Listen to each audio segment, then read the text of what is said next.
다 함께 기도하심으로 8월 18일 화요일 매일 예배 시작하겠습니다. 기도합니다.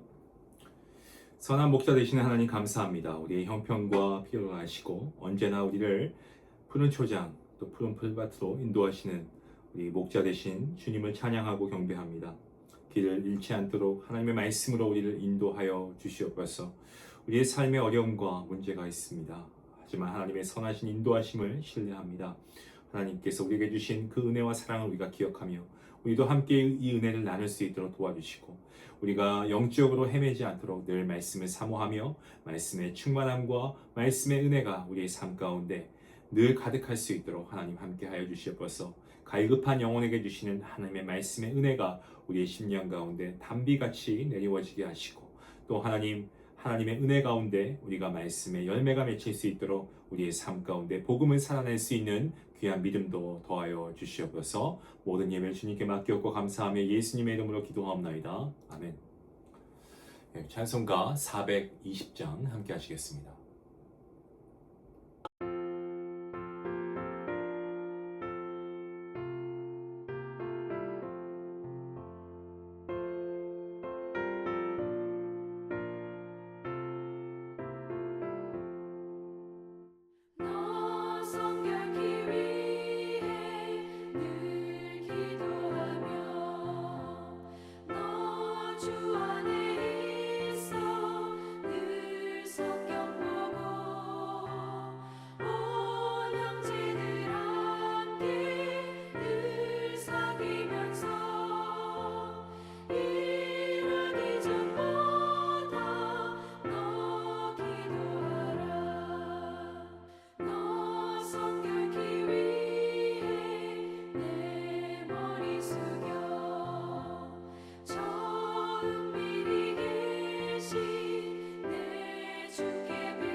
오늘 우리가 함께 볼 말씀은 에스겔서 42장 1절부터 20절까지의 말씀입니다.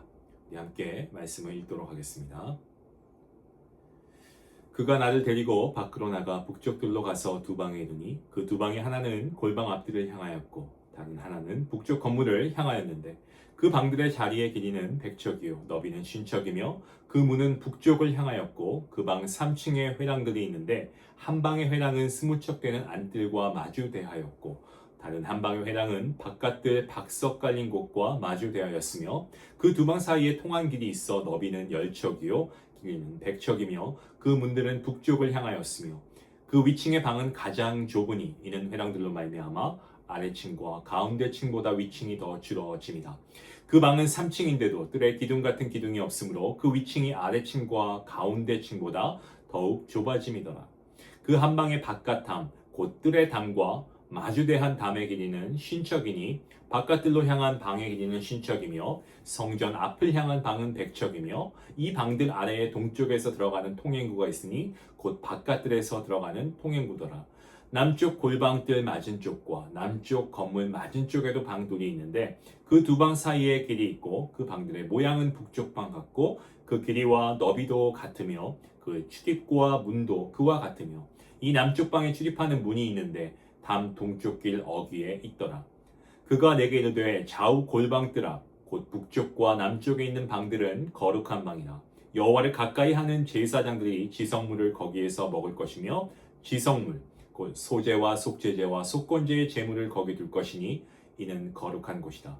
제사장의 의복은 거룩함으로 제사장이 성소에 들어갔다가 나올 때에 바로 바깥들로 가지 못하고 수종들은 그 의복을 그 방에 두고 다른 옷을 입고 백성의 뜰로 나갈 것이니라 하더라. 그가 안에 있는 성전 측량하기를 마친 후에 나를 데리고 동쪽을 향한 문의 길로 나가서 사방 담을 측량하는데 그가 측량하는 장대 곧 그 장대의 동쪽을 측량하니 500척이요 그 장대로 북쪽을 측량하니 500척이요 그 장대로 남쪽을 측량하니 500척이요 서쪽으로 돌이켜 그 장대로 측량하니 500척이라. 그가 이같이 그 사방을 측량하니 그 사방 담한 마당의 길이가 500척이며 너비가 500척이다. 그 담은 거룩한 것과 속된 것을 구별하는 것이더라. 아멘. 우리가 중요한 장소에 들어갈 때 마음가짐도 좀 자연스럽게 다르게 하지 않습니까? 뭐 예를 들어서 법정에 들어갈 때 아니면 결혼식장에 들어갈 때 혹은 병원 수술실에 들어갈 때는 평소와 같은 그런 마음가짐, 그런 태도를 갖지 않습니다. 왜냐하면 그러한 장소가 특별하기 때문에 그렇습니다. 하나님께서는 오늘 이 본문 말씀을 통해서 하나님을 만나는 곳은 반드시 구별되어야 한다는 사실을 보여주고 있습니다. 에스겔 선지자가 이 환상을 본 때는 바벨론 포로 생활 25년째 예루살렘 성전이 무너진 지 14년이 지난 때였다라고 말씀드렸습니다. 백성들은 성전도 그리고 나라의 미래도 모두 잃었다고 생각하면서 그야말로 절망 가운데 너무나 침울한 그러한 심령 가운데 살아가고 있었습니다. 그런데 하나님께서는 에스겔에게 무너진 성전이 아니고 새 성전을 보여주시면서 소망을 주십니다. 오늘 본문을 보시면 성전 안쪽에 있는 제사장들의 방을 소개하고 있습니다. 그 내용이 오늘 본문 말씀의 내용이죠. 그것은 어떻습니까? 제사장들이 거룩한 제물을 먹고 거룩한 옷을 보관하는 장소였다라고 본문 13절 말씀에 나오고 있습니다. 그 방을 거룩한 방이라고 부르고 계시죠. 중요한 것은 건물의 크기나 어떠한 건물의 화려함 이런 것이 아니고 하나님께 있어서 구별된 공간이라고 하는 사실입니다. 또한 14절 말씀을 보시면 제사장들은 예배를 마친 후에 거룩한 옷을 벗고 다른 옷으로 갈아입은 뒤에 백성들에게 나아가야 했습니다. 이것은 단순한 복장 규정이 아니었습니다. 하나님을 섬기는 사람은 그 사람의 삶 자체가 구별되어야 한다는 것을 보여주고 있습니다. 예배의 거룩함이 일상의 삶 가운데에서도 이어져야 했다는 거죠. 성전의 바깥 담도 같은 의미를 가지고 있습니다. 하나님께서는 그 담의 목적을 뭐라고 말씀하십니까? 본문 20절 말씀해 보시면은 그 담은 거룩한 것과 속된 것을 구별하는 것이다라고 말씀하시죠. 성전은 단지 건물이 아닙니다. 성전은 하나님께서 임재하시는 거룩한 공동체였습니다. 신약 시대를 살아가고 있는 저와 여러분, 건물이 아닙니다.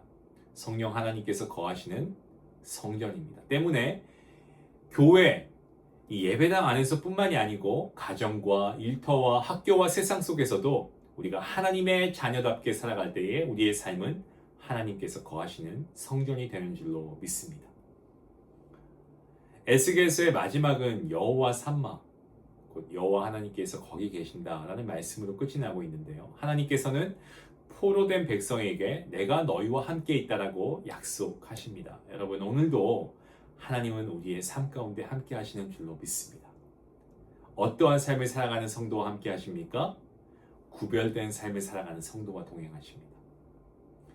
거룩함이라는 말은 우리가 교회에서 참 많이 듣습니다. 이 거룩함은 특별한 사람만의 소유물이 아닙니다. 거룩함은 특별한 사람만의 삶이 아닙니다.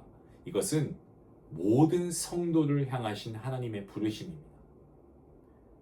오늘 하루 내가 서 있는 자리 하나님께 드리시기 바랍니다. 하나님을 기억하고 구별된 삶으로 우리가 나아갈 때에 우리의 가정과 일터는 하나님께서 거하시는 바로 여호와 삼마의 자리가 될 줄로 믿습니다. 이러한 귀한 하나님의 동행하심을 날마다 경험하는 저와 여러분 모두가 될 수 있기를 주님의 이름으로 간절히 축원합니다. 기도하시겠습니다. 거룩하신 하나님 감사합니다. 말씀을 통해 우리를 거룩한 하나님의 백성을 부르셨음을 깨닫게 하시니 감사합니다.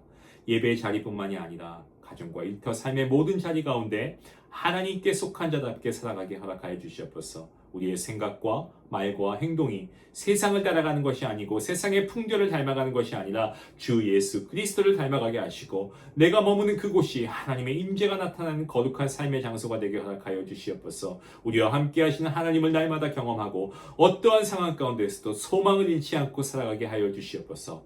모든 말씀 예수님의 이름으로 기도하옵나이다. 아멘. 오늘 하루 내가 서 있는 자리에서 정말 이 선택이 하나님께 속한 자답게 선택한 그런 선택이 맞는가? 우리가 다시 한 번 더 생각해보고 우리가 성도, 하나님의 거룩한 자녀로서 구별된 삶을 살아갈 수 있도록 우리가 하나님께 기도하며 나아가면 좋겠습니다. 우리 말씀 생각하시면서 함께 기도하며 나아가겠습니다.